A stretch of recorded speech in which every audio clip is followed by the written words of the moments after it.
Chapter 11. One morning, Matt laid his sticks in a row.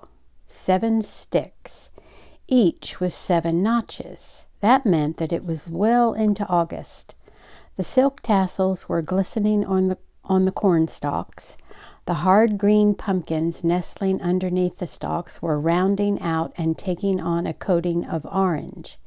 It was time for his father to be coming. At any moment he might look out and see him walking into the clearing, bringing his mother and Sarah and the new baby. It was strange to think there was a member of the family he had never seen. Was it a boy or a girl? It would be a fine thing to have them sitting around the table again. He hoped his mother would take over the reading lessons, which were going badly. Atayan still came almost every day, though there was no longer any need for him to bring meat or fish. Matt couldn't make out why the Indian kept coming, since he made it so plain he disliked the lessons. So often Atayan made him feel uncomfortable and ridiculous, but he had to admit that on the days when Atayan did not come, the hours went by slowly. Often Atayan seemed in no hurry to leave when the morning's lesson was over. "Look, see if catch rabbit," he might suggest, and together they would go out to check the snares, or they would tramp along the creek to a good spot for fishing. Atayan seemed to have plenty of time on his hands. Sometimes he would just hang around and watch Matt do the chores. He would stand at the edge of the corn patch and look on while Matt pulled up weeds. "Squaw work," he commented once. Matt flushed. "We think it's a man's work," he retorted. Atayan said nothing. He did not offer to help. After a time, he just wandered off without saying goodbye. It must be mighty pleasant, Matt thought to himself, to just hunt and fish all day long and not have any work to do. That wasn't his father's way, and it wouldn't ever be his. The work was always waiting to be done, but if he got the corn patch cleared and the wood chopped today, he could go fishing with Atayan tomorrow, if Atayan invited him. Sometimes Atayan brought an old dog with him. It was about the sorriest-looking hound Matt had ever seen, with a coat of coarse brown hair, a mangy tail, and whitish patches on its face that gave it a clownish look.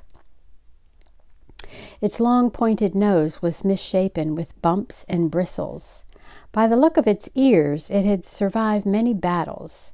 The instant it spied Matt, a ridge of hair went straight up on its back, and it let out a mean growl. Atayan cuffed it sharply, and after that it was quiet, but it watched the white stranger with wary eyes and kept its distance. Matt tried not to show his own distrust. "What's his name?" he asked politely. Atayan shrugged. "No name. Aramis. Dog." "If he doesn't have a name, how can he come when you call?" "Him my dog. Him come."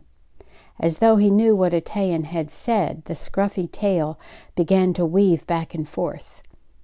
"Pizwat," Atayan said. "Good for nothing. No good for hunt. No sense. Him fight anything. Bear, moose."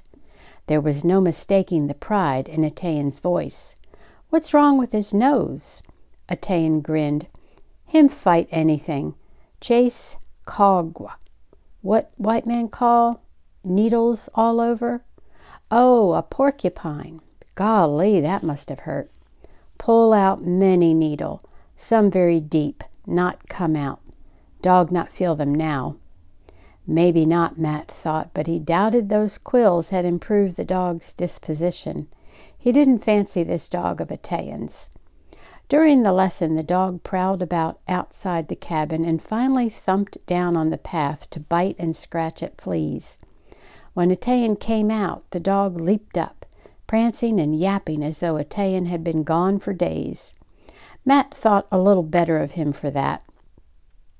It minded him how his father's dog had made a fuss every time his father came home. That old hound must have just wagged about. That old hound must have just about wagged its tail off when his father came back from Maine. The fact was, Matt was a little jealous of Atayan. A dog would be mighty fine company here in the woods, no matter how scrawny it looked. But not this one. No matter how often the dog came with Atayan, he never let Matt touch him. Nor did Matt like him any better. He was certainly no good at hunting. When the two boys walked through the woods, the dog zigzagged ahead, sending squirrels racing up trees and jays chattering and ruining any chance of a catch. Matt wondered why Atayan wanted him along. Atayan didn't pay him any mind except to shout at him and cuff him when he was too noisy. But for all his show of indifference, it was plain to Matt that Atayan thought a sight of that dog. Atayan had not brought the dog with him the day that he led Matt a long distance into a part of the forest that Matt had never seen. Following after him, Matt began to feel uneasy. If Atayan should take himself off suddenly, as he had a way of doing, Matt was not sure he could find his way back to the cabin. It occurred to him that Atayan knew this, that perhaps Atayan had brought him so far just to show him how helpless he really was, how all the words in a white man's book were of no use to him in the woods. Yet he did not think this would happen. For some reason he could not explain to himself, he trusted Atayan. He didn't really like him. When the Indian got that disdainful look in his eyes, Matt hated him. But somehow, as they had sat side by side, day after day, doing the lessons that neither of them wanted to do, something had changed. Perhaps it had been Robinson Crusoe, or the tramping through the woods together. They didn't like each other, but they were no longer enemies.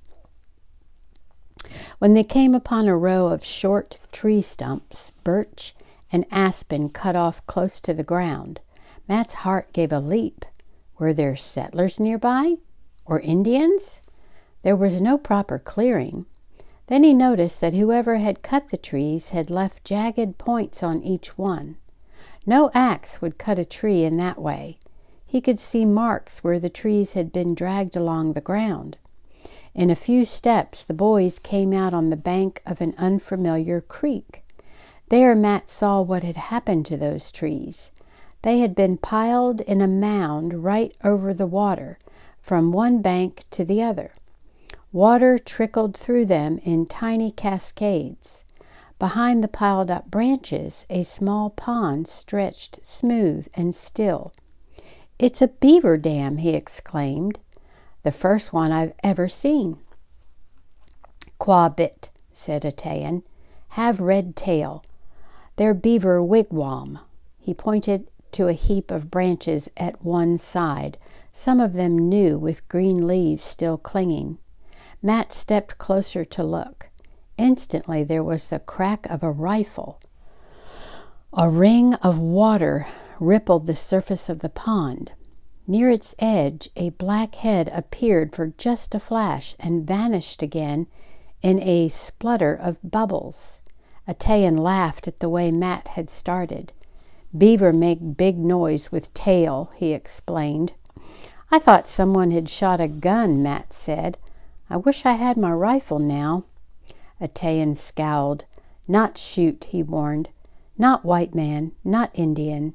Young beaver not ready." He pointed to a tree nearby. "Sign of beaver," he said. "Belong to family."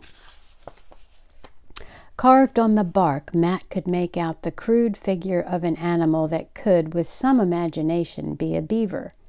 "Sign show Beaver house belong to people of Beaver," Atayan explained. "By and by, when young beaver all grown, people of Beaver hunt here. No one hunt but people of Beaver." "You mean just from that mark on the tree another hunter would not shoot here?" "That our way," Atayan said gravely. "All Indian understand." Would a white man understand? Matt wondered. He thought of Ben with his stolen rifle. It wasn't likely Ben would respect an Indian sign, but he must remember to warn his father.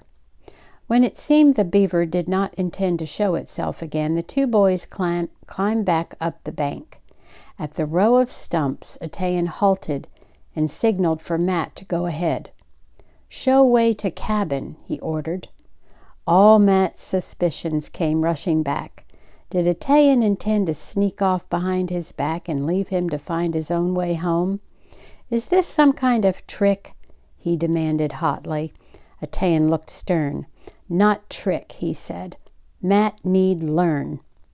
To Matt's relief, he took the lead again. After a short distance, he stopped and pointed to a broken stick leaning in the direction of the creek. A little farther on, there was a small stone set against a larger one. Not far away, a tuft of dried grass dangled from a branch of a small tree. "Indian make sign," Atayan said. "Always make sign to tell way. Matt must same. Not get lost in forest."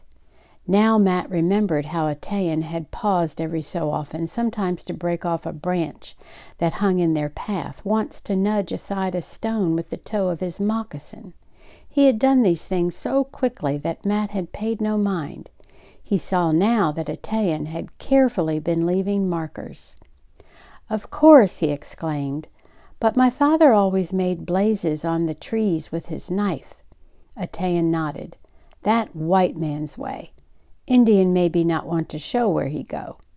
Not want hunters to find Beaver house." So these were secret signs. Nothing anyone following them would notice. It would take sharp eyes to find them, even if you knew they were there. "Matt do same," Atayan repeated. "Always make sign to show way back." Matt was ashamed of his suspicions. Atayan had only meant to help him. If only he didn't have to be so superior about it. He plodded along behind Atayan, trying to spot the signs before Atayan could point them out. All at once, as a thought struck him, he almost laughed out loud. He remembered Robinson Crusoe and his man Friday. He and Atayan had sure enough turned that story right round about. Whenever they went a few steps from the cabin, it was the brown savage who strode ahead, leading the way, knowing just what to do and doing it quickly and skillfully. And Matt, a puny sort of Robinson Crusoe, tagged along behind, grateful for the smallest sign that he could do anything right. It wasn't that he wanted to be a master, and the idea of Atayan's being anyone's slave was not to be thought of. He just wished he could make Atayan think a little better of him. He wanted Atayan to look at him without that gleam of amusement in his eyes. He wished that it were possible for him to win Atayan's respect.